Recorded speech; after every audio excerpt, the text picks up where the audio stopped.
Hi everybody, Levi Clay here, and in today's video I am going to walk you through the skills that I wished I had worked on when I was a young guitar player.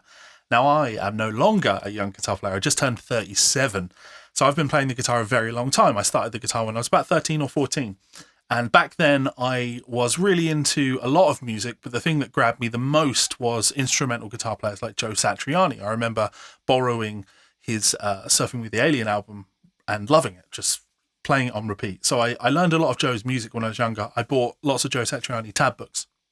And what I would do is I would meticulously spend my time learning to put my fingers where the tab book told me to put them. So there was a lot of what, but never any why. Now what I mean by that is I learned what to play, where to put my fingers, but I was never truly understanding why I was making those decisions beyond the tab book told me to, or beyond that's what's played on the record. What we're going to be doing here is we're going to be looking at learning chord progressions as well as melodies. And that way, when we understand our chord progression, when we look at the melody, it will tie more deeply into the thing you're playing over. And you will develop a deeper connection with chord progressions, the way those things sound and how you play over those things. So the types of note choices you're going to make over different chord progressions. It's also going to help with your ear training and understanding of diatonic movement, non-diatonic movement, modulations, all of these things. Now, why am I bringing this up? Well, over the last couple of weeks, I've been giving out challenges on my Discord server to my Discord members. So, of course, I run a website, guidedpracticeroutines.com. Check us out in the description. I make a lot of guided practice routines. So I make practice routines and I play those routines in full. I explain what we're practicing, why we're practicing it. We do all the repetitions. We practice together, because if we practice together, we progress faster. That's our tagline, at least. And I like to give out additional challenges for people, because it's not just about technique. It's about understanding our instrument. It's about understanding chords, arpeggio, scale relationships, how to link all of those things together. And we do have, of course, an ear training section on the website. And I know it's an area that people dabble in, but it's not the place where they spend the most time. So giving people a challenge of, I want you to learn this solo, that's not as intimidating as saying to them, hey guys, check out the song Liberty by Steve Vai. Very simple chord progression. Can you work it out? So I'll give out challenges like that on my Discord server and ask members to DM me the answers so I can give them feedback. Of course, I don't want you giving the answers in public because if you're wrong, I don't want you to feel that you've made a fool of yourself, because of course you're not, but you're more willing to do that if it's in private. But two, if you get them right, I don't want other people looking at the answers, right? Anyway, the point is I have these discussions with people via DM and they're all very close, but there's little mistakes here and there. And I can tell the frustration that they have doing things like this because they feel like they're stumbling around in the dark. Now, of course, the only solution to that is more time. The solution is not to say, this is really difficult, or I don't like the way it makes me feel struggling to do a thing, so I'll just go back to doing the things I enjoy doing. You will enjoy this skill when you put enough time into it, but you have to do it. So what we're going to do today is we're going to give the answers to one of the challenges that I gave to those guys on Discord. We were looking at Joe Satriani's Summer Song. Now, if you want to join our Discord, you can do that. I have lots of ways you can do that. There's a free link to my Discord, but if you want to join us for the private guided practice routines areas on Discord, check out the website. Again, link in the description. So, Summer Song, very, very cool song. If you're unfamiliar with it, I'm going to urge you to go and listen to it now. I'm not going to play it here because, of course, I want you to listen to the whole song. It's very important that you're familiar with it and the sound of the song before transcribing it. But also, I want to give you that challenge as well. So before you come back to this video, just sit down, pen and paper, maybe use your guitar or a keyboard or whatever you need to use, and just write down what you think the chords are. And if you're struggling, just focus on just what the bass notes are, and then you can deal with harmony after that. So go away and check out that song, and then rejoin us to see if the answers are correct. And I'll show you how knowledge of this is going to help to inform our melody and inspire the things that we'll play over that chord progression. Okay, you back with us? Awesome. So as I say, it's a great song. And the first step when trying to learn a song like this is just worrying about the bass. Forget the melody, forget the chords. Nothing exists apart from the bass. Now, I'm not specifically saying the bass guitar, though, of course, they are essentially the same thing. The only difference is, to me, the bass is the note that fits at the bottom of the chord that we're playing over, And it's the bass player's job to play that, but bass guitar players are going to play little, bass lines. They're going to connect one chord to another with little runs. So rather than playing G, D, A bass player might go.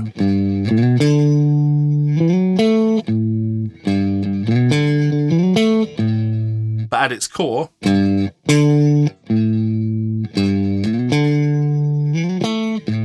we're still outlining those same root note movements.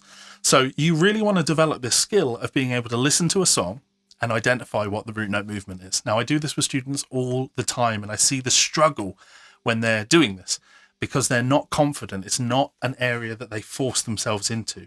How do we fix that? There's no magic pill I can give you. There's no magic exercise. It's just putting in the time. So forcing ourselves to do that. Now, looking at this song, there are lots of sections. If we look at the intro, the bass guitar just pedals an A.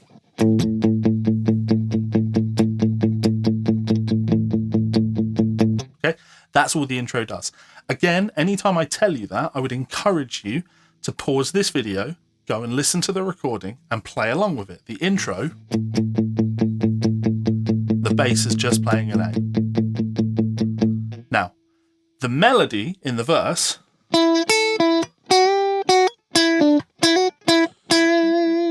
that part of the song takes place over a chord progression. We go from an A bass note, da do da da da do da da da, still on A, da do da da da do da da, then da da da da da do da da da da da do da da, ba da da da da da do da da.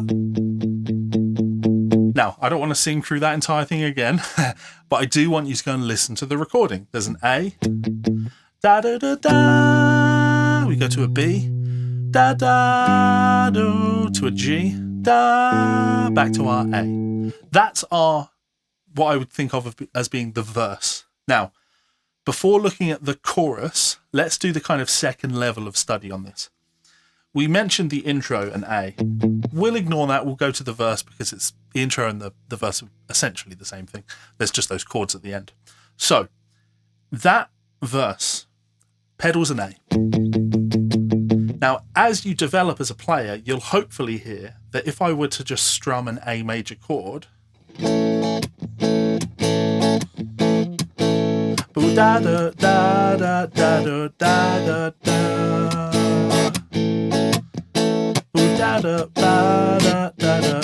you could sort of get there by just strumming that A, but if you listen very closely to the rhythm guitar, there's a little bit of movement that happens.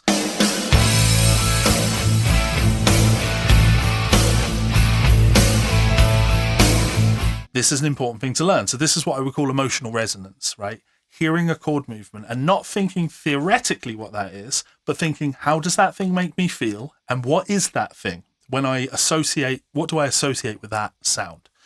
And this is a common move that you'll hear all the time in kind of blues rock influenced music, which is a pedal of the one chord, A, and we'll play the 4 chord over the top of that. So in the key of A, the 4 chord is D.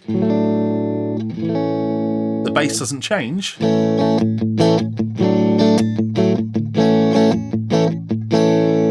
It wouldn't sound right to go. We don't want the change in bass. We want A, D over A.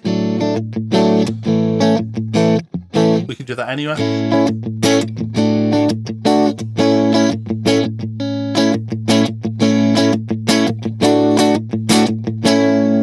Now, that gives us a hint as to what you could play over this as a chord progression, because we now have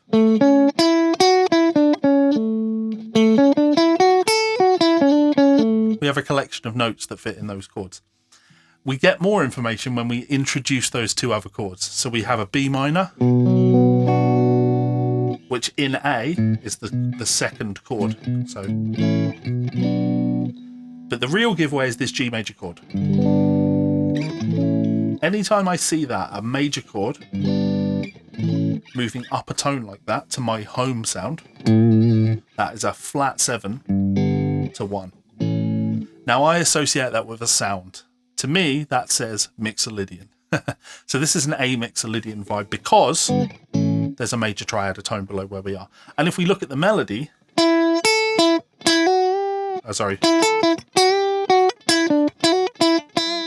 if we were just to analyze that in relation to an A, we have 5, 1, 5. This is 6 bending up to flat 7, coming down to 6, 5, 6, 5, 4, 6, 5, 5. Then we repeat.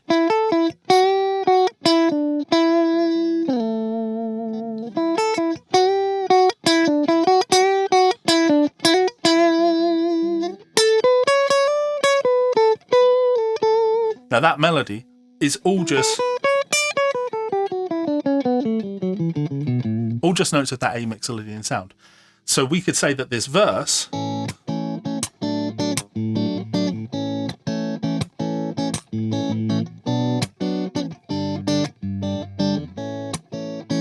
is all of that A Mixolydian vibe.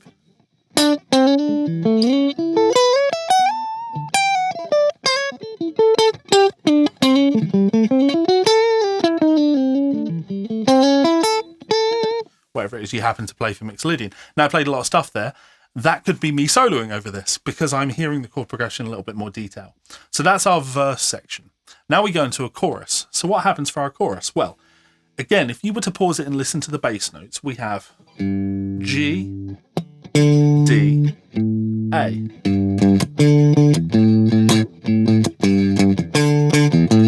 If I strum those as chords, G, D, A, all major chords. It's the same thing as before, right? G, it feels like it is where we're starting, but it's not home. G, we come to this A, that's where we would end. We wouldn't play, doesn't feel finished, right? G, D, A. So same basic vibe as that verse where we have what I would call a 1 chord, A. So I would call G, flat 7, 4, 1. Now that flat 7, 4, 1 type chord movement, again, Mixolydian. So whilst that's playing, I'm just thinking A Mixolydian. We might play.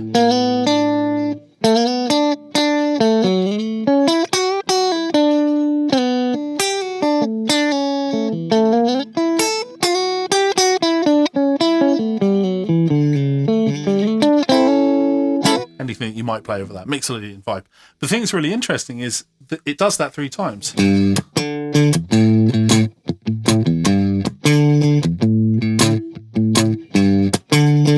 And then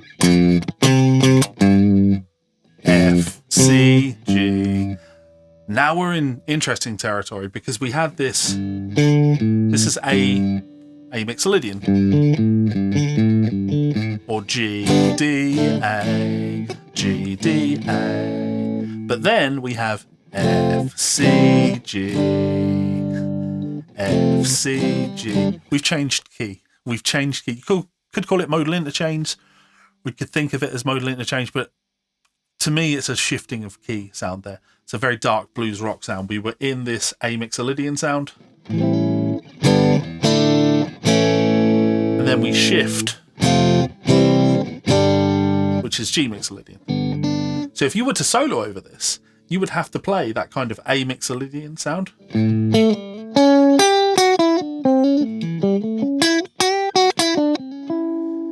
One more time. But then we would have to shift this and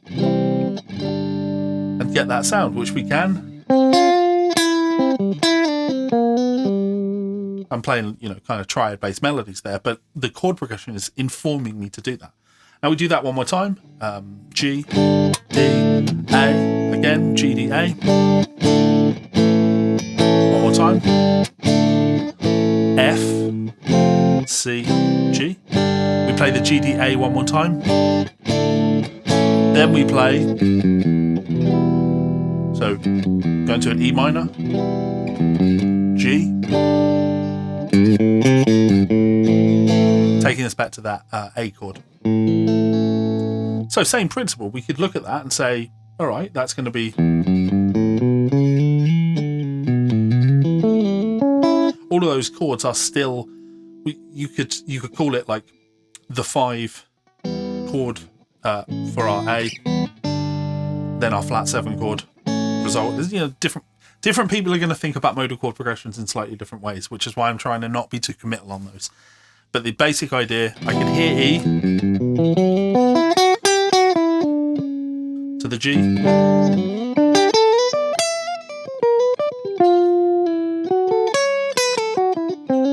back to my A sound.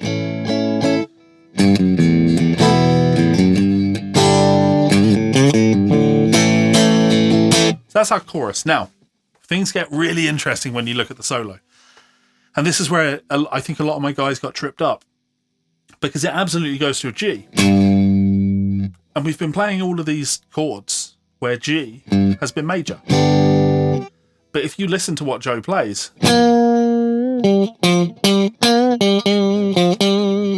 words to that effect, right? He's playing minor. And what I'm hearing here, from an ear training perspective, is this G, C. Now, I don't think about that. I know when I hear so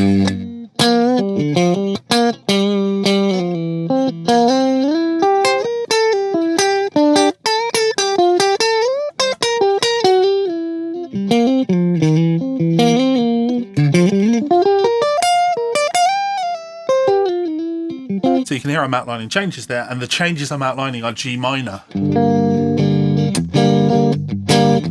C or C7, but we can play C. So it's G minor to a C.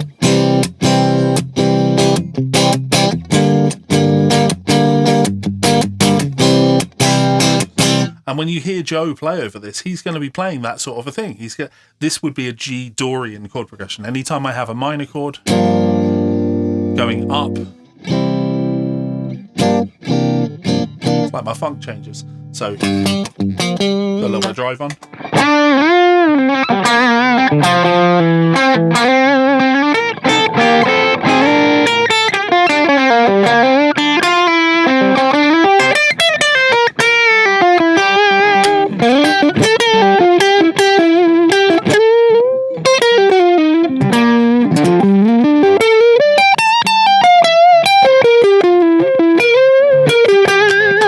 So I'm playing a lot of stuff there, right? But at its core, I'm thinking G minor,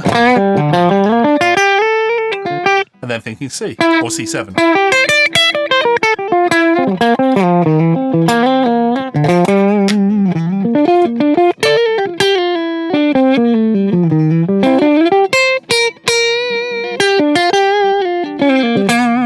Now, hopefully you'll notice that the way I play, because I'm thinking G minor to C, is different than if I just thought G Dorian. If I'm thinking just G Dorian, I might do some, like Satriani-esque legato, where we're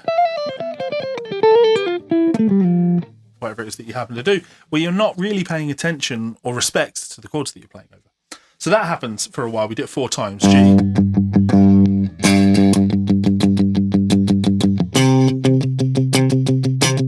I'll just do it twice. Now things become really interesting. We then have F sharp to A.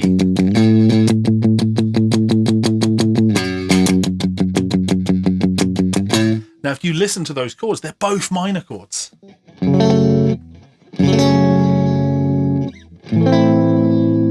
Oh, now this is interesting, because this isn't a key center based thing. This is fusion. This is F sharp minor to A minor. Those chords aren't in the same key. So we've gone from this G Dorian vibe. Then we've had to go to F sharp minor. Well, what do I play over F sharp minor?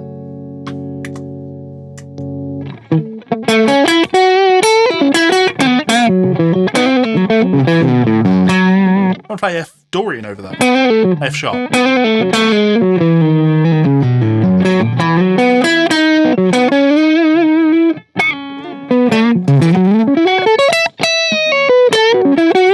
Now it doesn't last that quite that long, but I'm going to have to change from F sharp Dorian to A Dorian. To me, this is the dramatic. I guess you could think of this as being like that Danny Elfman type chord change. It's very doom and gloomy. And Dorian over both chords, but Dorian from the root on each chord. So F sharp Dorian over the F sharp. Then to A Dorian. Back to my F sharp. To my A Dorian. F sharp.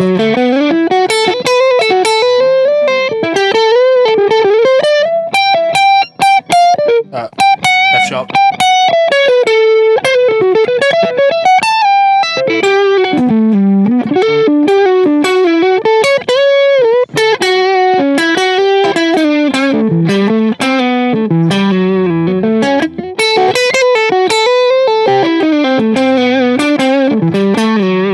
There's a ton of things you can play with that, but what I'm essentially thinking is F sharp Dorian going to A Dorian, and I'm hearing that because of that root note movement. So that's a kind of unsettly fusion aspect of the solo. Then after doing that, we get up to our D, and it stays on D for 4 bars.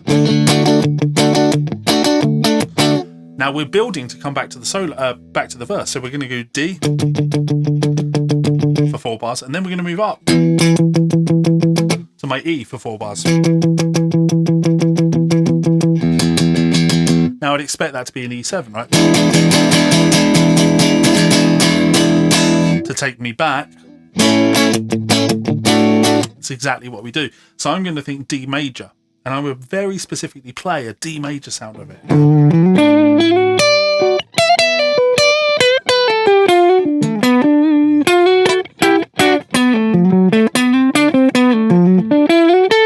Then to an E. Again, I'm treating this like an E7.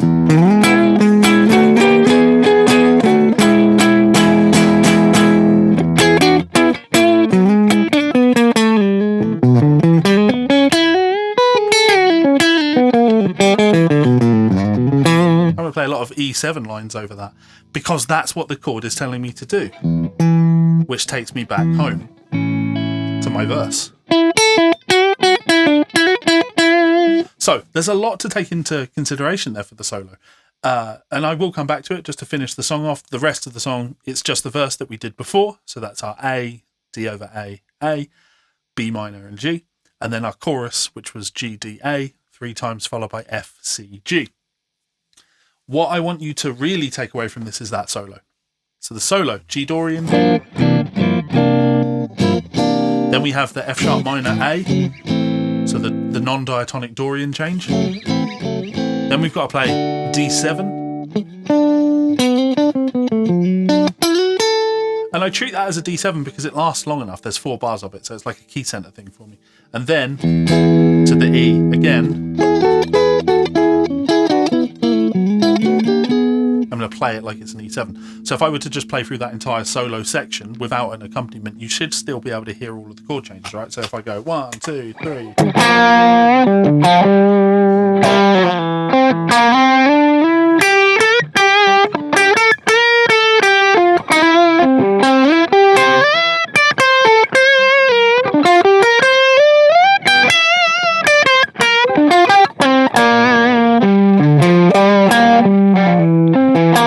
Now I'm going to make my shift and go to F sharp Dorian.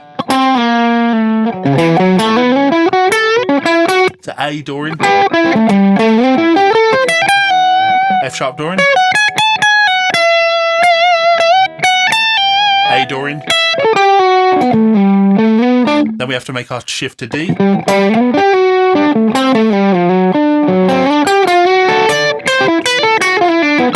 To E.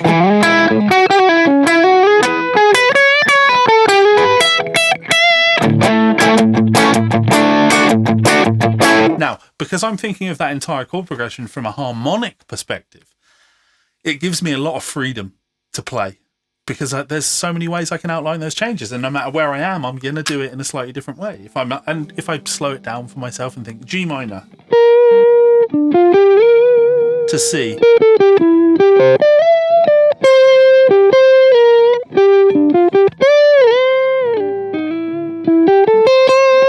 again G, C,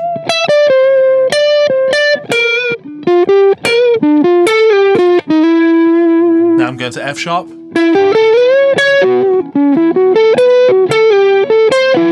A Dorian,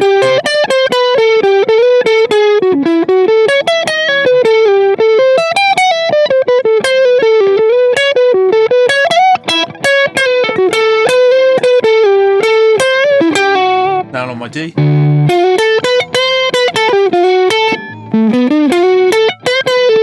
to E,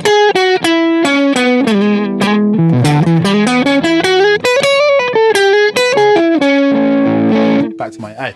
Now, obviously my ability to outline chord changes is strong because I've been playing over chord changes for many years now. But the thing you take away from this shouldn't be, oh, I can't do that, therefore I shouldn't follow this. The thing you should take away from that is I'd like to have the freedom to be able to do that when I'm playing. And I'm telling you that the way that we do that is we learn chord progressions. We learn and try and think and hear things as chord movements, not as a series of shifting scale patterns, because shifting scale patterns are physical things, whereas chord progressions are sounds. We're trying to learn to hear sounds over these things. And of course, now in my mind, could I get up and play Summer Song? Yes, absolutely. I've got the gist of the melody and I can play it in a few different places. I do it here. But if I'm...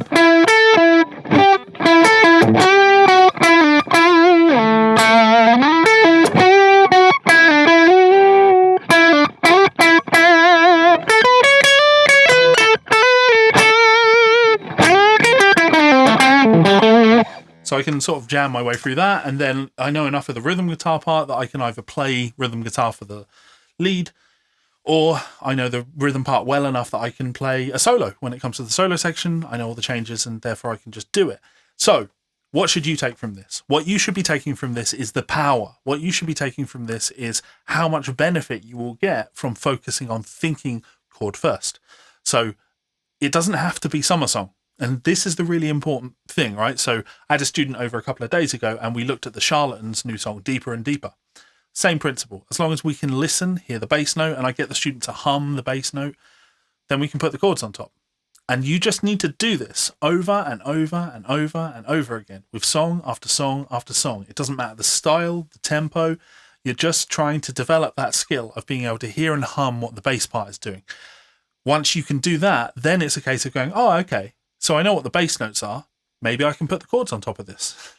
And then the more you do that, the more you're going to see groups of chords and you're going to be able to describe those groups of chords. So you might say, oh, it's a song in the key of E.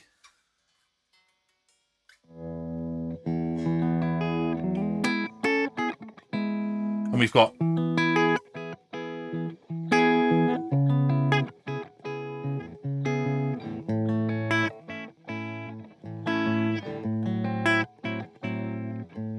that's a, kind of soul type chord progression I might play over.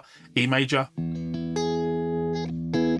C sharp minor, the 1 chord to the 6 chord, 4 chord, A major, A minor 6. Oh, that's a non-diatonic chord. I hear it, I know what it sounds like, so I've got a chord progression in E.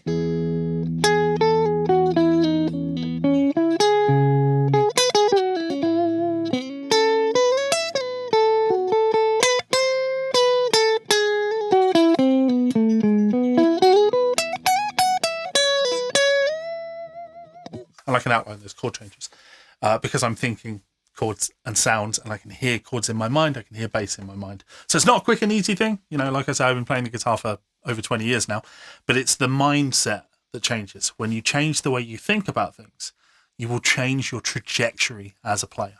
You'll change how you're going to develop and the path that you're going down. If you change the way you practice, well, then things are really in a new level. And of course, if you want to level up your practice, check us out at guidedpracticeroutines.com, link in the description. You can do our full summer song play along. I've got 3 full play alongs, one where we just play the bass part, one where we play sort of distorted triad based riffs over it, kind of like the rhythm guitar on the track, and then seeing how we can expand our triads over it to play different triads in different positions of the neck. A lot of fun recording all of that stuff, and I'm sure you will enjoy it if you check it out. So link in the description. If not, that's also cool. Questions, sound off below. Much love, and I will see you for another lesson soon. Laters.